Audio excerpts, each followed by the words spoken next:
Вайзер хурз назнактили кешите. Базунге ну хабар тим информацион ра вақт абуна цибртен абуна фира.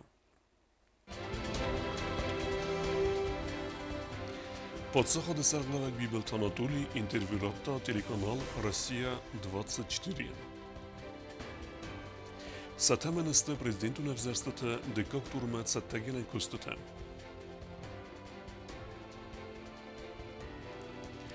Республикия Горжин тахтасахи саттакененс стырфыд бестен хасту валахи зубунысатан афсаттун парадма.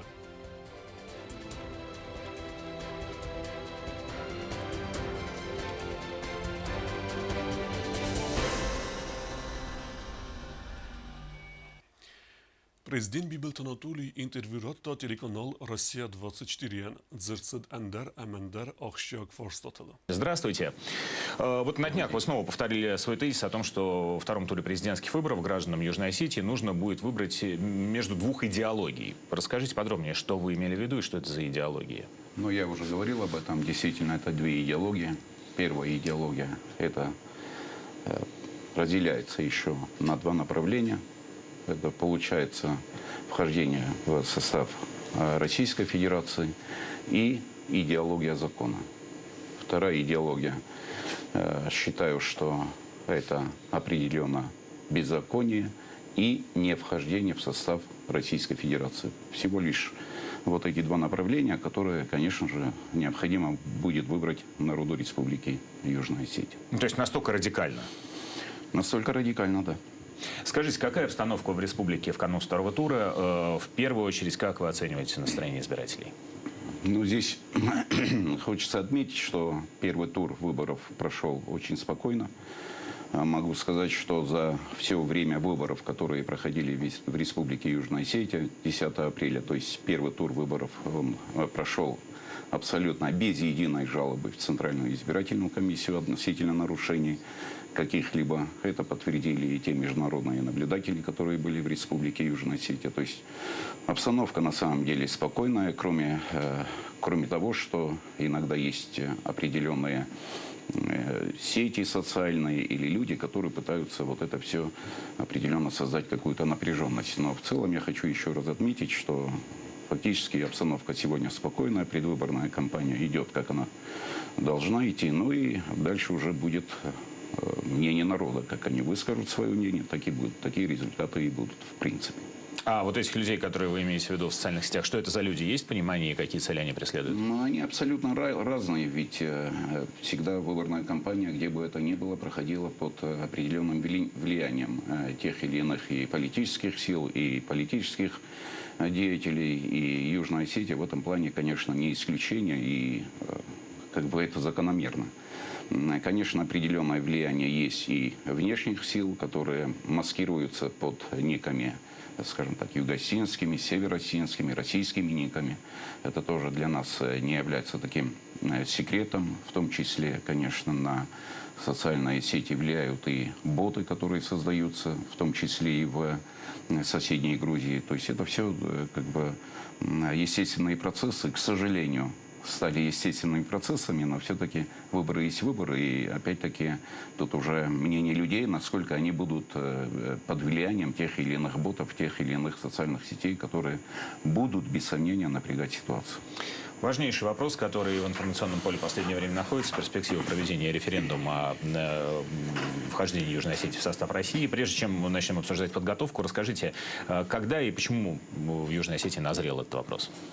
Но этот вопрос, он не созрел сегодня. На самом деле, вот этому стремлению осетин объединиться, стремлению Южной Осетии войти в состав Российской Федерации, это еще с давних пор фактически исполняется 100 лет. Исполнилось 100 лет, как Осетия была разделена на южную и северную часть. Мы должны понимать, что Южная Осетия, когда она была в составе Грузии, считалась севером Грузии. А Северная Осетия, как субъект Российской Федерации, это юг России. Поэтому даже само понимание Северная Осетия и Южная Осетия, оно, скажем так, не соответствует географическим понятиям. И разделение это было обусловлено тем, что решение было тогда принято, когда образовывался Советский Союз.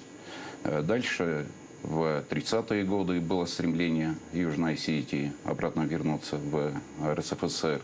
Потом в 50-е годы эти процессы шли. В 90-е годы был референдум, так называемый, помните, Горбачевский референдум, где определялось, чтобы Советский Союз остался. И был еще один вопрос на этом референдуме в Южной Осетии о вхождении в состав Российской Федерации. Тогда тоже проголосовали свыше 99% Республики Южная Осетия проголосовала за сохранение и вхождение, за сохранение Советского Союза и вхождение в состав Российской Федерации.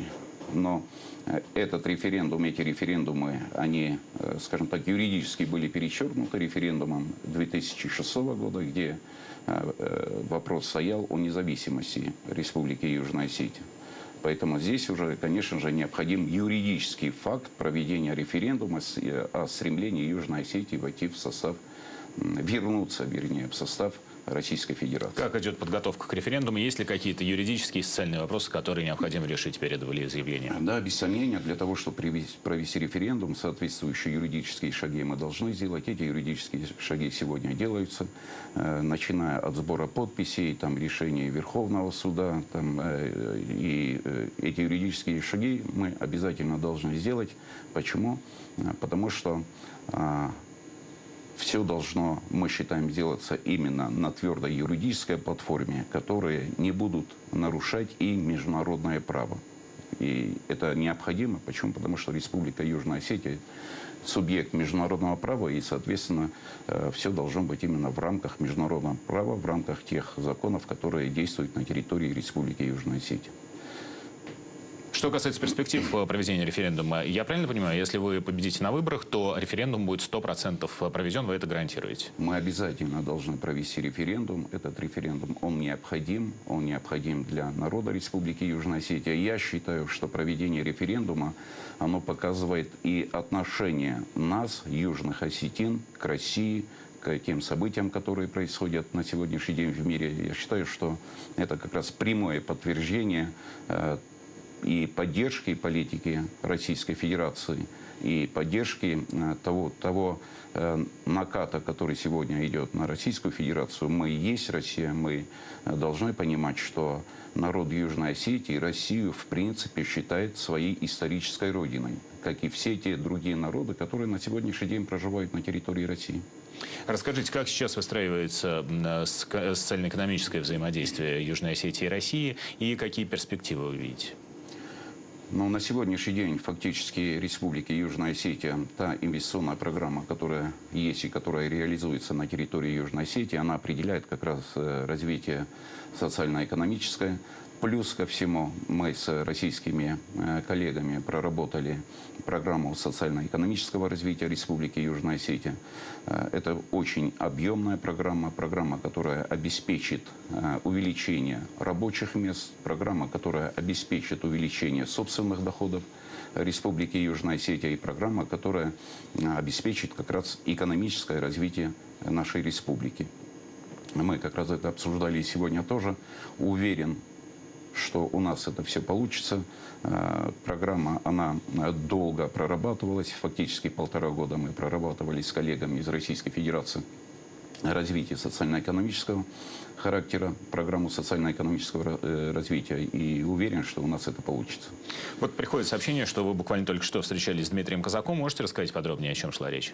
Да, конечно, как раз мы обсуждали эту программу, нашу программу, программу социально-экономического развития, определили точки взаимодействия, определили те шаги, которые необходимо сделать и со стороны исполнительной власти Республики Южная Осетия, законодательной власти Республики Южная Осетия, взаимодействие с федеральными органами Российской Федерации, с государственными органами Республики Южная Осетия. Обсуждали вопросы повышения заработной платы военнослужащим, Комитету государственной безопасности, Министерству по чрезвычайным ситуациям, Таможенному комитету и ряду силовой составляющей, которые действительно нуждаются в том, чтобы повышение зарплаты было. Это решение принято? Это решение принято, да, и я уверен, не то что уверен, мы уже видим, что в мае месяце все эти решения будут претворены в жизнь. А размер увеличения оплаты вы можете сейчас назвать? Или... Они будут соответствовать тому размеру, который есть у нас по Северокавказскому федеральному округу. Вот Грузия, ну, в общем, наверное, ожидаемо, да, осудила и проведение президентских выборов в Южной Осетии, и запланированный референдум. Вы как лично относитесь к такой реакции? Ну, это абсолютно неудивительно, ведь те выборные кампании, которые были в Республике Южная Осетия, их Грузия никогда не признавала. В принципе, мы на это не обращаем внимания уже. Единственное, что может нас напрягать и на что необходимо обращать внимание, это на те провокации, которые есть и которые были со стороны Республики Грузия. Вот в этом вопросе, конечно, нас это волнует, и мы все эти вопросы ставим и на женевских дискуссиях, и в рамках МПРИ. И я думаю, что нам удастся все это все-таки решить дипломатическим путем, на что мы настроены и на что, я думаю, что будут к этому подходить и грузинская сторона. Именно дипломатическое решение тех провокаций, которые осуществляются со стороны Грузии. А ждете ли вы, есть ли риск каких-либо провокаций не дипломатических, а вполне реальных в момент проведения второго тура выборов? В момент выборов и в момент проведения других мероприятий, которые мы хотим сделать, мы не ожидаем, но уже та провокация, которая есть, с знаменитым, у всех на слуху, выставление полицейского поста на территории Республики Южная Осетия, вот это такой самая большая провокация, которая была осуществлена Грузией после 2008 года. Вот в этом направлении как раз мы проводим переговоры, решаем эти вопросы и надеюсь, что решим это все дипломатическим путем, конечно же. Анатолий Ильич, в целом ваш настрой на второй тур? Ну, вы знаете, был такой выдающийся командующий воздушно-десантными войсками, герой Советского Союза Василий Филиппович Маргелов. Он говорил так: сбили с ног, сражайся на коленях. Идти не можешь или встать не можешь, лежа наступай. Никогда не надо сдаваться, и, конечно, настрой боевой, и это знают и мои соратники, и те люди, которые меня знают хорошо. Никогда я не сдавался, и, конечно, будем идти и будем... А вы считаете, что вас сбили с ног? Я в общем говорю. Но эти принципы, на чем я воспитан, как десантник, я ими как бы апеллирую на них постоянно, и поэтому вот эти принципиальные для жизни каждого человека ценности, они остаются, и те вызовы, которые бывают, мы их должны принимать и, конечно, бороться, и двигаться дальше. То есть настрой боевой? Абсолютно. Анатолий Ильич, благодарю вас за ваш комментарий. Спасибо, что приняли участие в нашем эфире. Я напомню, гостем нашей студии был президент Южной Осетии Анатолий Бибилов. Kłodzen nisan kenen restece dön fıtsegem aprilay dön fenzem aprilme gomer sevdiste gordestunime podsakhadun arane wazen punkte kesete akhkedeste duaze filder. Embelum wageverdel prezident Bibelton Anatoliek uchbafista dönem aprile. Alsı wageverd megeske dön fıtsegem aprilay dön fenzem aprilung sekus nukendeste rozdachen sinagur eme perewe qawte wazen punkte.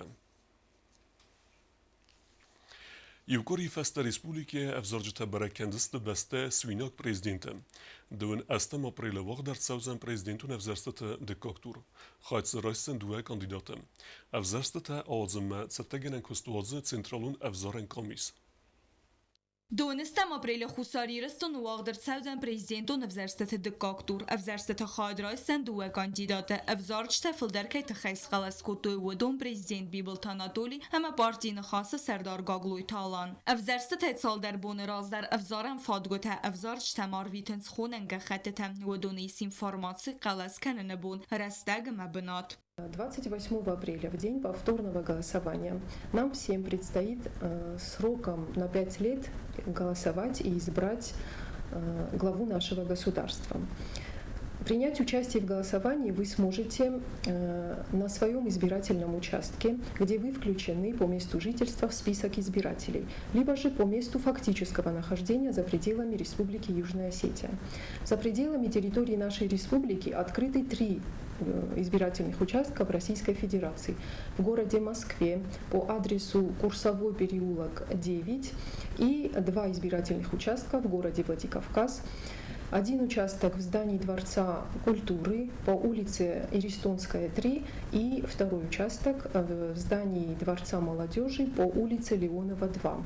افزارم فادجه افزارک فادگون افزارن قامی سوانگ ما بافدیسی یا پاسپورت امیکو خرفس افزارجت نوم خدم وی فستین لور در تساو بیولیتین قلس کنن راز ما پاسپورت فستاک زارل فادگون افزارن قامی سوانگ ارور شتامپ وی زورگو آسادی ما افزارست خاد کی رایستا وی فدل سنترال افزارن قامی سکوت بانو سانکوت توی و مگسکا خوساری رستون بستاگم بار نه فساریناک پاسپورت مگسکا قلس کنن بیولیتین رایسن فست افزارک قابینه یونگی سور قلس مندت وينخ مخاخ وتسرستجي кабине эндеради могам бар ней. Голосование проводится путем внесения гражданином в избирательный бюллетень любого знака в квадрат, относящийся к кандидату, в пользу которого сделан выбор, или в квадрат против всех. Как и на первом туре голосования, фамилии кандидатов на должность президента республики будут расположены в избирательном бюллетене в алфавитном порядке. То есть первым в бюллетене указан кандидат на должность президента Бибилов Анатолий Ильич. Соответственно, в пользу него заполняется первый квадрат. Вторым указан кандидат на должность президента Гагуев Алан Эдуардович. Соответственно, заполняется второй квадрат. И третий квадрат предназначен для проставления знака по позиции против всех.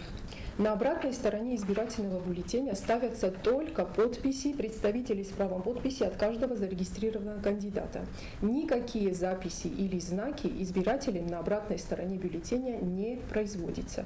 То есть избиратель заполняет только лицевую сторону избирательного бюллетеня. افزارگ یو کوادرات دارت در اندر کوادرات در ساخن فند نسان در که نورا کنه یو کوادرات در نسان که نورا و دوتس بیولیتین نماد нирцаудзен. Повторное голосование по выборам президента состоятся 28 апреля 2022 года с 8 до 20 часов по местному времени. Со всей информацией, интересующей вас, вы можете обращаться за разъяснениями в Центральную избирательную комиссию, либо в районные и городские территориальные избирательные комиссии или участковые избирательные комиссии, а также посредством телефонной связи, организуемой этими избирательными комиссиями. قلسکنن پراتسدورا اما فتک فدل اینفورماسی بازوننیست سنترالون افزارن قامیس سایدل. بیازر تستیلا میدوی ترینات قدوت لالی اینفورماسیون را وقت آبون. Kuder willows of het onder na Republike waar hij na Sangunder Sauzen sterfde bestun gaste Walachizbun. Seraj der Wagdar Sauzen fsattun porad. Nridegen porad awazım sakhitset teken raydettoy Republike Garjin tixta.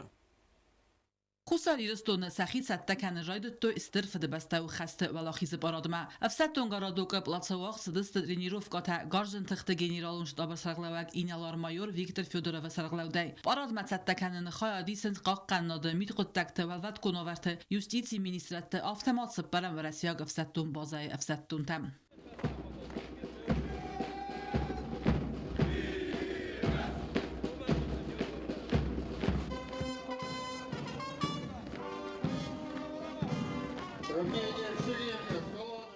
افسدتون تتته کنن استرس را خستن قاخای استراست کنن رنگای سون امندر نورمتا ابد خنزینت دا ایوارس کند ارسونز بناتم. Здравствуйте, товарищи!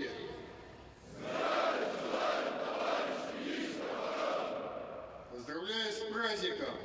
Ура!